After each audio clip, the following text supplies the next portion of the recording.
Now, the interesting stuff that we've seen from this is the following. We embarked on answering, we started to answer the question, how do we decide which position to adopt on a philosophical matter, an ethical matter? And what we see is we don't have direct access to reality, to the truth. That is, we don't have the hotline to call. It's not like Batman, that the commissioner has a hotline to Batman. You don't have the hotline to God to get the answers about whether every statement you're wondering, every controversial statement, every moral statement is true or false. So the question, the obvious question that we should raise is, well, how do we decide? It's an epistemological question. How do we find out if something is true or false? Since we don't have this direct access to reality, what are we going to do to figure out how to adopt the position? And I think it amounts to the way we would do this is we need to decide on what's reasonable to believe, or reasonable to believe is true or false. What we have the best reasons. And I'm going to suggest that the way we do this is that we're going to, function like a jury in a criminal trial. And how does that work? Well, both sides present evidence. You weigh the evidence on both sides and you come to a decision. So, deciding which position to take in philosophy in general or in ethics is really a question of weighing the evidence and coming to a decision. Now, how do you do that? How do you function like a jury and do that? And I'd suggest that what we do is we should analyze and evaluate the reasons and the best reasons that people have supporting their positions or their claims. You take both sides. What are the best reasons that they can give to support their position? And based on that, you evaluate these reasons and you make a decision about which one is more likely to be correct. And the criteria that we use now, you should see, is that we're using what we sometimes call, and what we like to call, certainly in philosophy, is logic versus rhetoric. Now, you might have heard of rhetoric in some of your English courses, and certainly logic is part of rhetoric. But there's more to rhetoric. Rhetoric convinces somebody of something, not necessarily based on the logic. It could be on emotional reasons. It could be on various other reasons. And it's the distinction, that is, we're going to use reason versus emotion.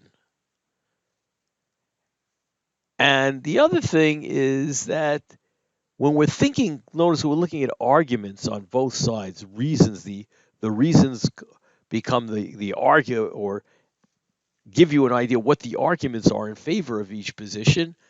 But in evaluating the reasons in these arguments, we're going to try to seek the truth rather than winning the debate. If you think about it, if you look at debates, presidential debates, oftentimes you have commentators that are talking about as if it's a boxing match.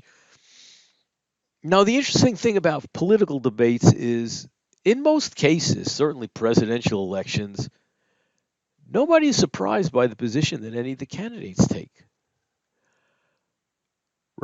So they're not really seeking the truth, but they're looking to evaluate something else. And oftentimes it's like a boxing match. Who won or who lost? Well, somebody could have a bad presentation and lose the debate, or sound really bad, but really have made more defensible claims. So we're not looking for the winner of the boxing match. We're going to not do it by trial by combat, an ancient method that they used to use before they came to try to use more reasonable methods, or something happens in the realm of international affairs. People can't come to agreement, and there's a war to decide it.